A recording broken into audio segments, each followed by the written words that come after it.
Bienvenue en enfer, le véritable visage des centres d'appel. Midi. Salle de pause déserte. Je suis là, affalé sur un fauteuil derrière un poteau arrondi, invisible aux yeux du monde. J'attends que l'heure tourne, que la pause s'achève, que la chaîne reprenne. Parce que oui, c'est une chaîne, une putain d'usine, à broyer des vies, à presser des gens comme des citrons, jusqu'à ce qu'ils craquent, jusqu'à ce qu'ils partent d'eux-mêmes pour ne rien coûter à l'entreprise. Et puis, ils entrent, 2 superviseurs.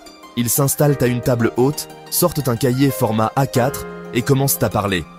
D'habitude, ces discussions se font à huis clos, mais là, ils se pensent seuls. Alors ils se lâchent. Ils balancent les vraies pensées, les vraies stratégies, le vrai cynisme du système. Je tends l'oreille, et ce que j'entends, ça dépasse tout. L'art de casser les bons employés. Superviseur 1. Bon, il y a Ludovic. Il me saoule. Toujours à l'heure. Il répond au premier bip. Il parle bien. Il bosse trop bien. Comment je fais pour lui mettre la pression? Je veux mes thunes. Merde. Tu lis bien. Un mec bosse bien. Et ça pose problème. Parce qu'un employé efficace, ça fait moins de prises d'appel foireuses. Moins de conflits. Moins de sales notes.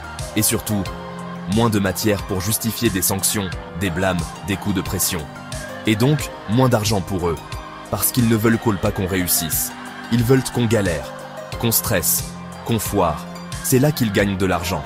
Et moi, j'écoute, invisible derrière mon poteau, et j'attends la suite. Superviseur 2. Il doit bien avoir un défaut, non? Superviseur 1. Comme machin, là. Les 2 bosseurs. Y en a un handicapé, on peut rien dire sur ses arrêts maladie. Mais putain, quand il est là, il me pourrit mes stats. Sent à chaque appel, il fait toutes les typologies.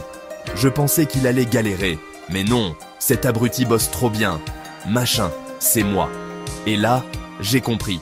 J'ai compris pourquoi, malgré mes performances, malgré mes résultats, malgré mes efforts, j'étais toujours dans leur ligne de mire. Parce que je les emmerdais, parce que j'étais trop bon, parce que j'étais un obstacle à leur système de merde. L'horreur des primes, le double jeu. Et puis là, la phrase qui tue. Superviseur 2. Ouais mais au moins, quand il est en arrêt, toi tu fais de la thune. Demande à avoir un handicapé toi aussi, tu verras, c'est jackpot. Tu bosses trop bien, il te déteste.